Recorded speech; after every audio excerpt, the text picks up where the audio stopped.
Welcome for today's lecture, and today in continuation with the previous lecture we will discuss about fortified milk. This is a separate topic mentioned in a postgraduate course, that is LPT 610 for market milk and dairy plant operations. So this topic partially I have mentioned in the previous lecture when I was talking about special milk. So briefly I have mentioned about the preparation of vitamin D added milk, that is the fortified milk. So today we will discuss in more details what is fortification, the definition and history, the common practice of adding vitamin A and D in the market nowadays is practiced. So what is the reason for adding vitamin A and D? And then we will understand what is the principles and mode of operation for adding these vitamins or fortification. We will understand the different methods of fortification, and then we will see what is the level we can need, what is the standard, FSSAI standard, and what is the precaution if it is at a higher level. And briefly we will mention about the preparation of fortified flavored milk. So last lecture we have discussed about flavored milk. Today briefly I will mention further fortified flavored milk. So first let us understand what is fortified milk.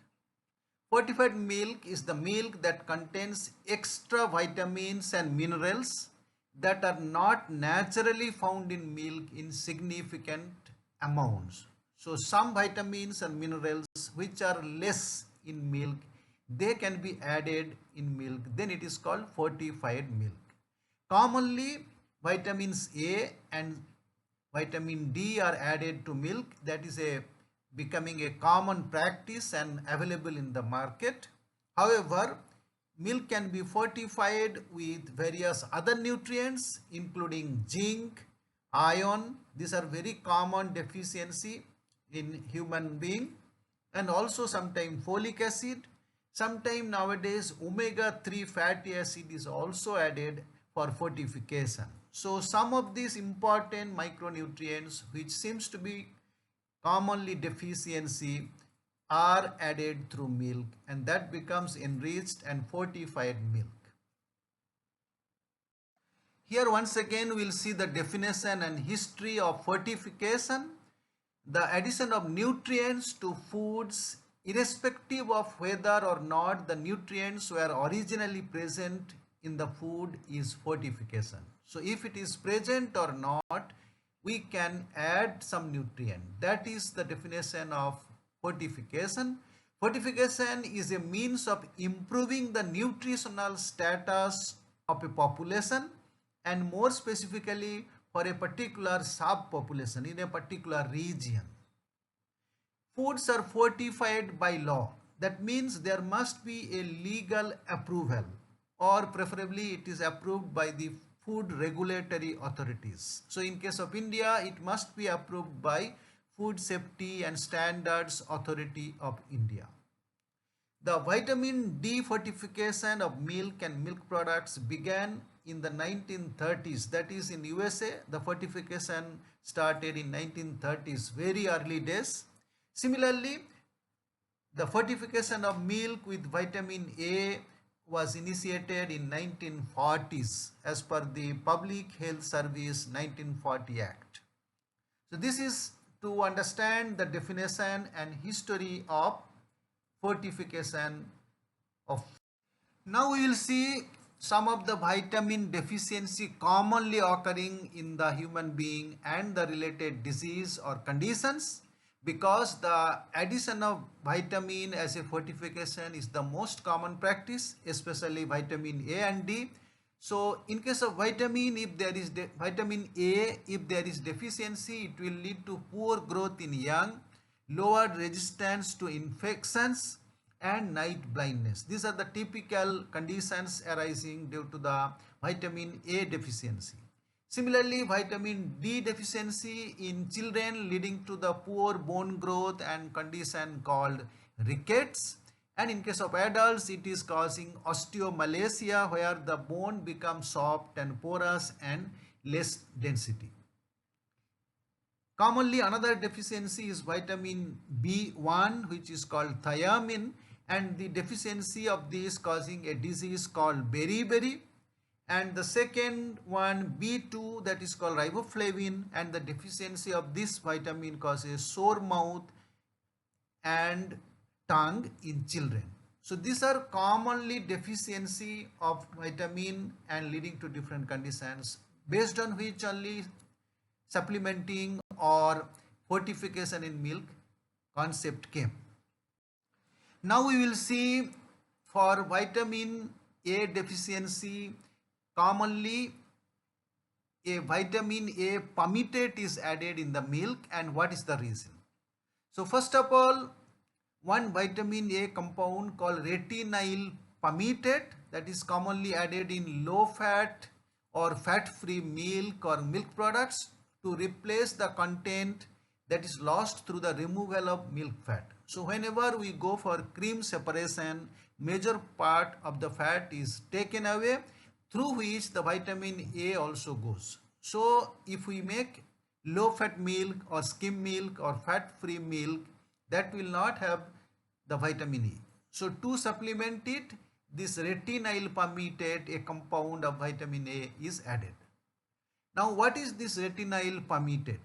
Retinyl palmitate is the combination of palmitic acid, that is a 16 carbon saturated fatty acid, and that is the major fatty acid present in palm oil. That's why it is called palmitic acid, and it is attached with the alcohol part of the vitamin A, that is called retinol.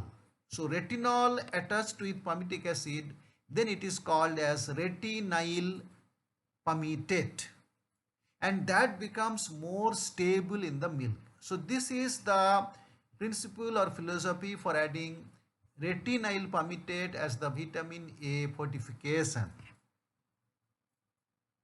Now let us understand why vitamin D is added to milk. Firstly, it is a public health initiative to reduce rickets. As I mentioned earlier, the deficiency of calcium leads to rickets, that is the poor bone development. To prevent such conditions or deformities in children, vitamin D is added. That's a public health initiative. Secondly, though milk is a very good source of calcium, it's a poor source of vitamin D. However, vitamin D is very important for the absorption of calcium in our system.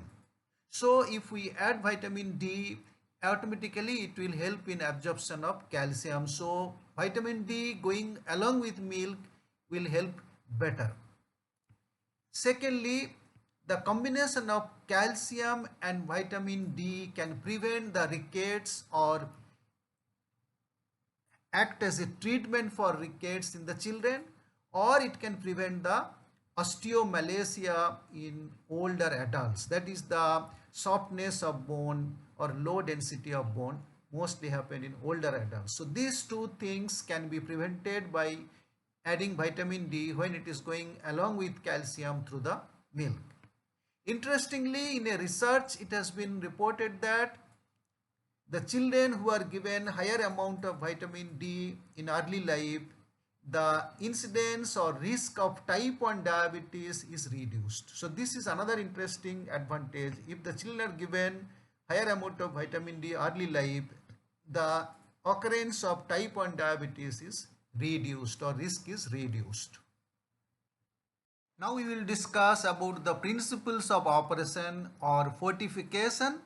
Firstly, the processing methods can affect the stability of vitamins in milk. So though milk is having several important vitamins, but milk undergoes different processing, especially heat processing, so they affect or destroy some vitamins.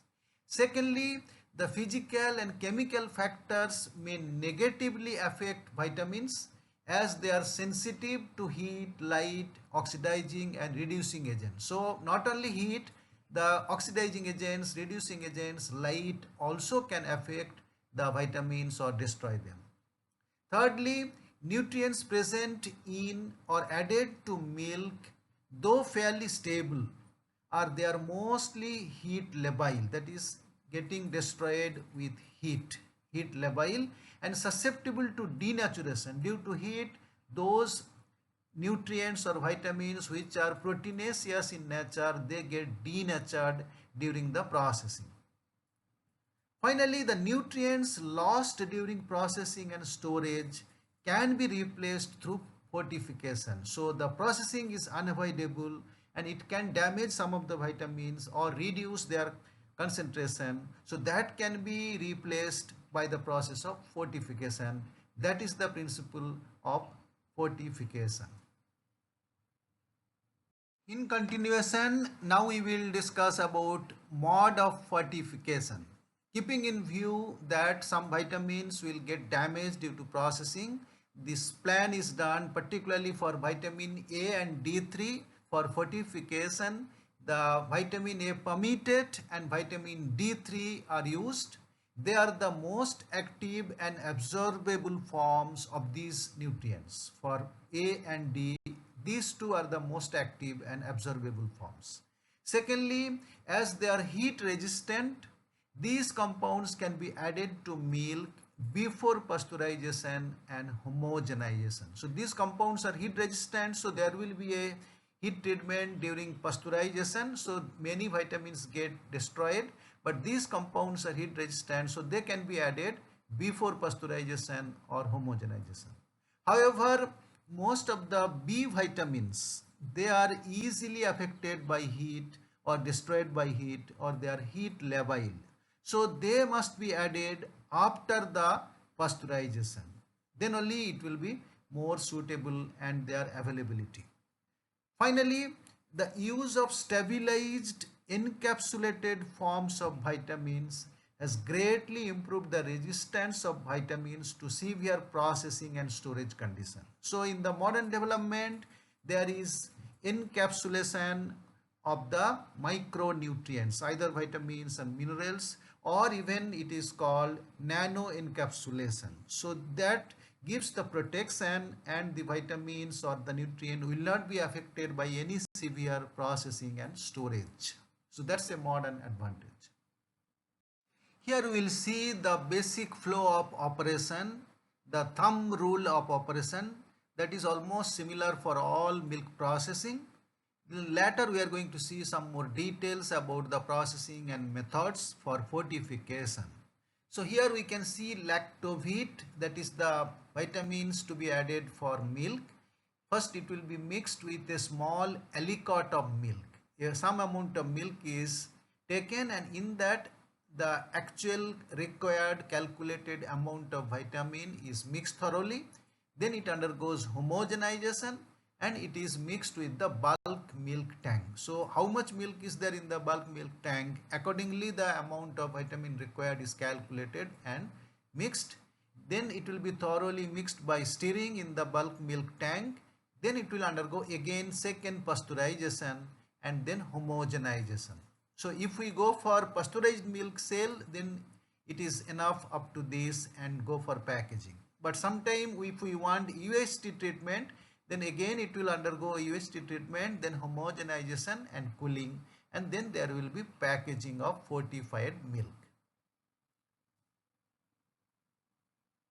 Now we will discuss about the methods of fortification. So there are two different procedures or methods used for fortification. One is by batch addition, another is addition with metering pumps. The batch procedure requires accurate measurement of the fortified milk volume and accurate measurement of the vitamin concentrate and proper mixing. So here the total amount of milk is measured and for which the required amount of vitamin concentrate is measured before mixing. Whereas the other method is metering pump procedure. So here this pump will be in the HTST unit and it will be activated when the unit is in forward flow. So there is a unit which will deliver this vitamin mixture through the mixed alicot, and it will be activated only when the unit is in forward flow. However, there is a possibility of under or over fortification when the vitamins are added before separation and standardization. So if the vitamins are added before separation and standardization, there can be a changes. This occurs because vitamin A and D are fat soluble, and they will gradually become more concentrated in the milk fat portion of the milk. So when the vitamins are added, slowly they will be more absorbed with the fat and their concentration will be more in fat. Now if we remove the fat by separation, then more amount of vitamins will go away. Or if we add fat during standardization, again that will cause more concentration of the vitamins. So low fat being under fortified and high fat due to over fortified, this happens all this reason. Here we will discuss about the batch method of fortification. So in the left side, first raw milk is there. A part of raw milk will be taken. In that the vitamin premix should be mixed. So as a rule, around 200 liter of milk should be taken for 1 kg of premix. Now that should be thoroughly blended and mixed, and later at least 30% of the total batch of milk should be taken for mixing. And then this mix will undergo homogenization for uniform mixing, and then it will be added with the bulk milk after standardization.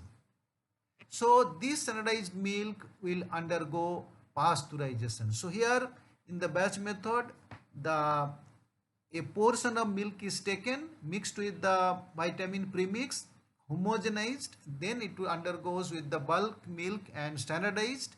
Then only it is undergoing pasteurization at 72 degrees Celsius for 15 seconds. After this, there will be quality control and chilling, and then packaging and storage. So this is the brief of batch method of fortification.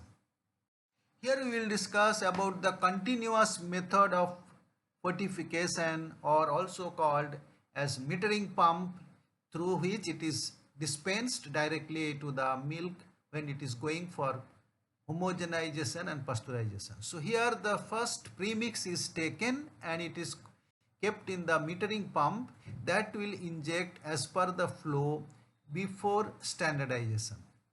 So then there will be raw milk coming from the tank, undergo standardization, homogenization, and then pasteurization.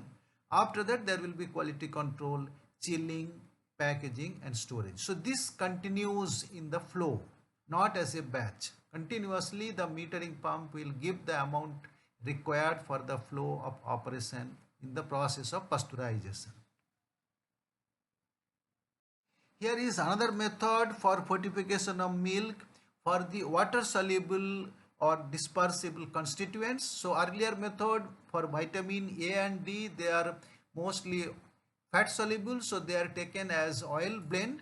In this case they are water soluble. So here first the vitamin premix is prepared as a water soluble or dispensable blend, and then they are mixed with the alicot quantity of milk. Maybe about 20 liters of milk can have 1 kg, and then it will be stirring and mixing thoroughly at 45 degrees Celsius. Now this mix will go and add with the milk during standardization. So in case of water soluble ingredients or vitamins, first it will be having a water soluble portion and mixing, and then it will be added before standardization. Then it will undergo homogenization, pasteurization and quality control. Then there will be chilling, packaging and storage. So this is for the water soluble nutrients. Now we need to know how much of vitamin D should be added. Nowadays vitamin D marketing with milk is very common.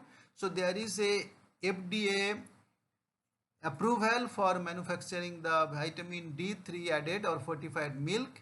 So in case of D3, 84 IU of vitamin D3 should be added for 100 grams of cow's milk. 84 IU for D3. And in case of D2, 84 IU for 100 grams of plant-based milk also can be added. So nowadays there is plant-based milk, for that also 84 IU of D2 can be added. Now here we will see FSSAI standard. In India, Food Safety and Standards Authority of India is the appropriate authority for prescribing the levels of this fortification. So in case of vitamin E, as it is added retinyl acetate or retinyl palmitate, and the amount should be 270 to 450 microgram per liter. And in case of vitamin D, either as cholecalciferol or as argocalciferol, 5 to 7.5 microgram is permitted per liter of milk. Now there is a relation with the international unit. In the previous case we have mentioned IU, and in this case I have mentioned microgram. The relation is, in case of vitamin A, that is retinol, 1 IU is equal to 0.3 microgram retinol equivalent. And in case of vitamin D, that is cholecalciferol or argocalciferol, 1 IU is equal to 0.25 microgram. Now we will see, is there any risk of getting too much of vitamin D or toxicity when we consume this fortified milk with vitamin D. So the risk of getting too much of vitamin D from fortified milk is extremely low. The vitamin D toxicity occurs when more than 150 nanogram per milk of the nutrient are present in blood. So the toxicity of vitamin D will happen when the blood concentration reaches 150 nanogram per ml, which is extremely rare. And this can happen when people taking high doses of vitamin D supplement over a long period of time. So sometimes people having deficiency of vitamin D, the doctors prescribes very high dose of vitamin D, and if that is continued very less frequency and very long time, then only this toxicity is possible. As such, from the fortification of milk, there is a rare possibility of such thing. Here we can see the table of comparison between the fortified and unfortified milk. Here all the other constituent is same except vitamin A and vitamin D. These two vitamins are fortified. Here we can see there is an increase in the daily value requirement, that is almost 15% in case of fortified in vitamin E, which is normally 8%. In case of vitamin D, it has reached 15%, whereas in case of normal unfortified milk, it is only 0%. So this is just a comparison of the vitamin A and D. Other constituents are all remain same. Here we can see briefly the preparation of fortified sterilized flavor milk. In the previous lecture, I have discussed about the special milk. There we have discussed the sterilized flavored milk. Now here we can see sterilized flavored milk with fortification. So the processing steps are almost same. The preheating, filtration, cream separation, then pasteurization. At this stage, different fortification or juices can be added, like carrot juice, mushroom juice, date juice, or sometime omega-3 fatty acid, etc. After adding it, the sugar will be added, then flavor can be added, and then homogenization, then filling in the glass bottle and sealing with the cork. Then it undergoes sterilization at 121 degrees Celsius for 15 minutes, and then cooling and storage. So the procedure is same. Here the additional juice or ingredients are added. So fortified sterilized flavored milk. This one is just to show that earlier we have discussed long back about the drying of milk and preparation of milk powder, either whole milk powder or skim milk powder. Mostly nowadays they are prepared by spray drying. Now this kind of milk powder also we can enrich with vitamin D. So that becomes fortified milk powder. So here the methods are different. So milk powder should be added with vitamin D at the latter stage before packing. So now we are at the end of today's lecture. Today we are discussing about fortified milk, especially with vitamins. So we have discussed what is fortification, what is the need, why commonly vitamin A and D are fortified. Of course, other nutrients also can be added. We have discussed about the principles and mode of operations, the different methods of fortification, why vitamin A and vitamin D is specially fortified, what kind of compounds are suitable, what are the precautions to be taken, then what are the methods like batch method, continuous method, and in case of water soluble ingredient we have a separate method. And then we have discussed about the risk. Is there any possibility of overdose? What is the standard? How much should be added? And finally, we have discussed about the standard level prescribed by FSSAI, and we have discussed about the sterilized flavored milk with fortification. So altogether, it's all aspect covering the fortified milk. It is a topic in the PG course LPT 610, that is market milk and dairy plant practices. Thank you.